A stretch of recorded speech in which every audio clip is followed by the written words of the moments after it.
Okay, so I'm just going to do this brief audio just to catch us up on the last couple slides of chapter 5. So when it comes to the aging of society, right, obviously we study the demographics. So when we look, we see that there's been a falling birth rate, right? And largely because people live a bit longer and there's better health outcomes for children when they're born, right? Also, we've had advances in medicine. So this combines to make the 65 and older category the fastest growing segment of the population. So it's estimated that by 2030, there will be 8.5 million people aged 85 and over. And by 2050, it's expected to reach 19 million. So there's a graph that, kind of demonstrates this in the book, really that, talks about how there's basically more elderly people in society than ever before. And so this changes the way that we then understand elders in society, right? So we have to kind of, society has to adapt to this new population and their specific needs that they have. So when it comes to economic resources, these are distributed unequally among the elderly, right? Elderly persons of colors are disproportionately poor, and that has a lot to do with the kind of limited opportunities that were available in their time period. When it comes to living arrangements, that also varies by age, sex, race, and marital status. So residents of nursing homes are typically over 75, female, white, and widowed. So we can see that there's certain patterns that emerge when you look at certain types of housing, right? This is also why I had you read the article about married couples living in assisted living, because there are kind of different ways that their children have to navigate these issues and really just a different relationship when you're moving into an assisted living facility with your spouse than with yourself, right? Just by yourself. When it comes to paying for healthcare, that's really the major difficulty that a lot of elders face is that Medicare is supposed to provide for them, right? But it's insufficient, meaning that there's what they call donut holes in coverage. So elders have to buy private insurance to plug up the gaps in the holes in their coverage. So again, this kind of, right now we hear this Medicare for all or push for Medicare for everybody, but they don't mean Medicare as a flawed system as it currently exists. What they mean is to actually provide what the system is supposed to provide for elders.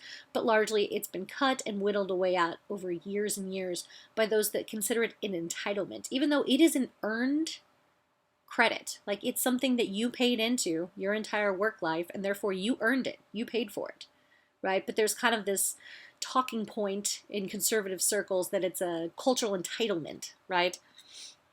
So it began in 1965. It is supposed to enroll everyone over 65 automatically, and it's paid for through taxes, right, on your income taxes.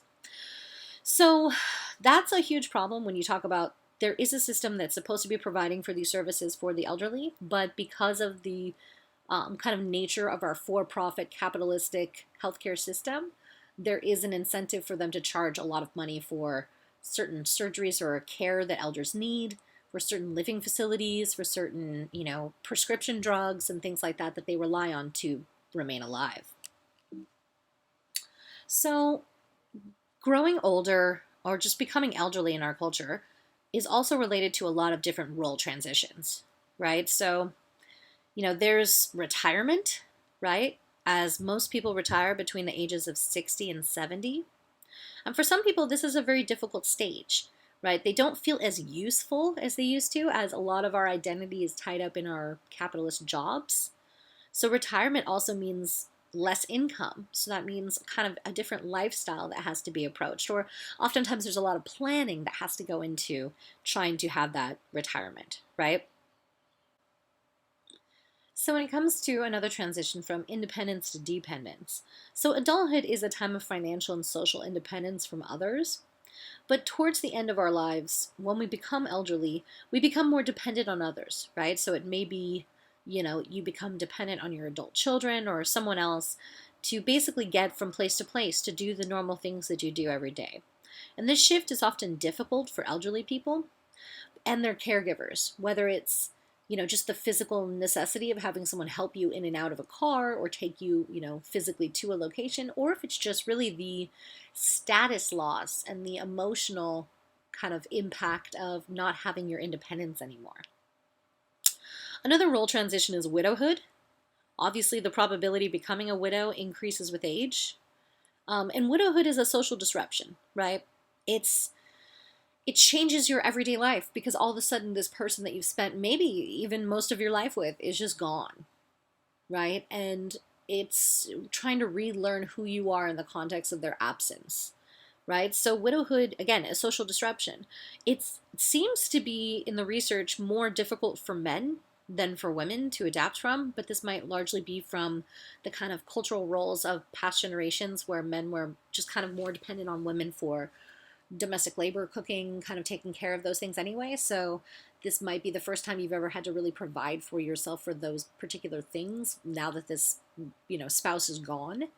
But it is, a very difficult transition for many people. And it's interesting, though, that when you look at the difference between men and women, that, widows themselves are often less depressed and less stressed than widowers. So we see that it does have more of an impact on men. When it comes to living alone, this has changed a lot in the last, 100 or so years. In the early 1900s, 70% of widows and widowers moved in with their families. But nowadays, about 70% just lives alone. So it's basically the same proportion, but instead of living with their families, they live alone. And there's some challenges to this, right? So if your spouse dies, not only do you lose them as a positive social or emotional force in your life, but you also have a reduced income from Social Security, meaning now you have less money coming into the household.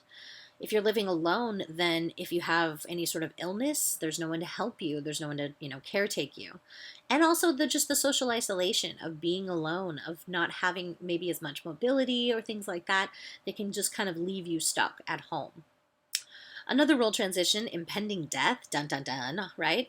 Just really that, knowing and trying to make plans for that chapter of your life, to understand that, you have to be kind of aware and cognizant of the impacts that your death can have, right? So again, when you look at how this has changed over time, it's pretty incredible that in 1900, the average life expectancy was 50 years, and now it's about 78 in our culture. That's a lot more time on average that people have, right? But the majority of older persons' last years and months are often spent in the care of others, right? Whether it's living with family members, being taken care of in hospice by family members, hospitalization, right? Or being placed in a nursing home. Often these things occur only near the very end of life. So that can really cause a role transition for folks that are going into these situations like assisted living to be worried about if that's their final destination, basically. And then human agency, right? The elderly can become isolated. They may be living on less than enough money than they need. And as a result, they can withdraw from social relationships and disengage from, things that they loved before or, relationships they had with people before. But the majority of the elderly remain active no matter all of these transitions that they're going through. So it shows how we have human agency, right? The ability to push back against the expectations or even the social role expectations that we face in the culture, right? We have some flexibility and room in how we adapt or how we resist or how we often conform, right? That we do have choices that we make through that agency.